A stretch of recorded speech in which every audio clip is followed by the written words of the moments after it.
Oyez, oyez, heureux contribuables. Je veux solennellement demander à mes amis d'extrême droite de ne pas s'inquiéter. Vous avez peur que la France devienne un repère de métèques et vous vous faites du souci pour rien.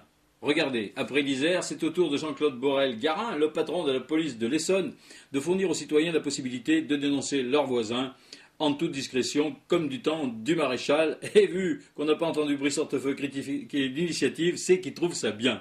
Alors, hein?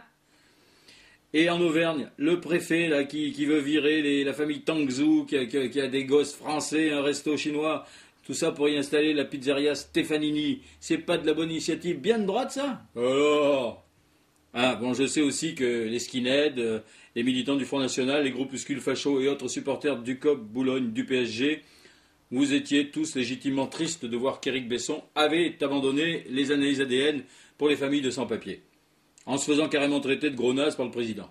Rassurez-vous, d'abord, s'il faisait ça, Éric, c'est pas par humanisme, hein, ni par générosité, ni par amour ou un autre sentiment de PD. Non, c'est qu'on lui avait tellement compliqué l'application de cette mesure qu'il ne pouvait plus agir, sauf à coincer directement les bougnoules et les bamboulas lui-même dans les chiottes de Roissy et à leur faire cracher leurs dents pour pouvoir les analyser à la sauvage. Bref, c'était le bordel. On a beau être un traître, il y a des limites au don de soi. Et se frotter directement à la peau des immigrés au risque d'attraper des saloperies et donc mettre la santé d'un excellent ministre comme lui en péril, ce n'est pas rendre service à la France. Et là, vous avez vu comment il a rattrapé le coup, Eric? Oh nom de Dieu, comment il a assuré grave dans la jungle de Calais? Il a été bien meilleur que Nicolas, qui avait fermé sans guette, mais laissé les candidats à l'immigration vers l'Angleterre se fabriquer des campings 5 étoiles dans les bois où ils avaient le droit de crever de froid et de faim tranquillement. Alors ça, c'est pas bien. Lui, Eric, il leur a viré leur mobil-homme en branche et en bâche plastique aux Afghans et aux autres ratons, là. 146 adultes et 132 mineurs qu'il a sortis de leur grabat par les Robocop, pas lui-même non plus, au petit matin, sans même pouvoir se laver les dents. Hein. Des gars qui doivent en chier à l'heure qu'il est, à se prendre des coups sur la tronche par les poulagas, parce qu'ils savent même pas bien épeler leur nom et qu'en plus, ils ont mauvaise haleine, vu qu'ils ne sont pas lavés les dents. Les cochons. Bien fait pour leur gueule. Bon. Comme il avait prévenu, Eric, évidemment, il y a un paquet de métèques qui s'étaient déjà barrés dans un autre camping ou dans les hôtels de luxe du coin. Et du coup, il n'a pas atteint le nombre minimum de 300 pour lequel Nicolas lui avait promis une prime. 8 jours en août sur le yacht de Bolloré avec des putes, histoire qu'il ne se sente pas trop seul.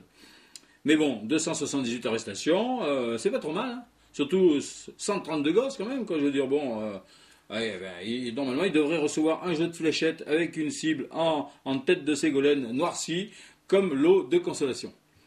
Parce que les gosses de métèques, c'est pire que les chats. Quand c'est petit, ça a l'air mignon, et quand ça grandit, ça griffe, mais t'as pas le droit de les noyer, ou alors discrètement.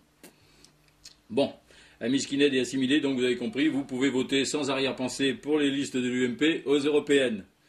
Vous avez bien vu qu'Éric Besson pouvait être aussi inhumain que Le Pen, et avec 2 yeux. Voire pire, et qu'il a la qualité essentielle que vous aimez chez les hommes, des testicules surdimensionnés.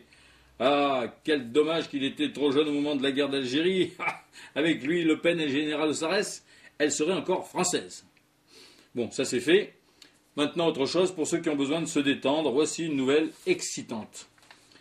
Après Le Passage, son premier bouquin érotique qui s'était vendu à au moins 24 exemplaires, et qui avait veillé les maisons de retraite entières à la sexualité, et voire même de nombreux sénateurs, notre Giscard national a pondu un nouveau livre à lire d'une seule main, que tous les vicieux auvergnats et d'ailleurs vont pouvoir déguster dans quelques semaines en tirant la langue.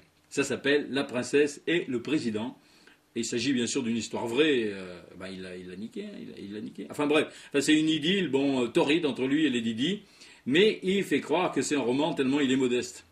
D'après le magazine échangiste Le Figaro, vous connaissez peut-être, les ressemblances sont troublantes, notamment le charme irrésistible de son héros, un président veuf, ça va faire plaisir à Némone, comme il aime les fleurs.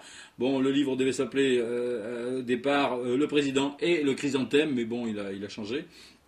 Bon, je ne l'ai pas lu, je vous dis tout de suite, parce que il n'est pas encore sorti, et puis c'est tellement hard qu'il est interdit aux moins de 83 ans, ou alors avec l'autorisation des parents, hein, vous savez ce qu'il vous reste à faire.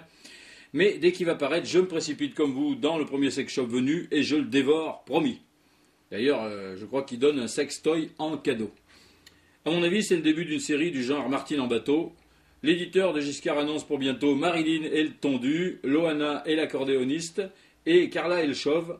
dans lequel il nous expliquera que lui, au moins, en lui faisant l'amour, contrairement à Nicolas, il arrive à l'embrasser au-dessus du nombril. Bon, je vous rappelle le titre, La princesse et le président, ça sort début octobre. Soit vous l'achetez, soit vous attendez le film, qui devrait passer la télé un de ces samedis à minuit. Canal+ a déjà acheté les droits. Et bon, comme Rocco Siffredi est à la retraite, Giscard devrait jouer son propre rôle. Voilà. Toutes ces bêtises et bien d'autres sont sur schraz.com. À la semaine prochaine, peut-être.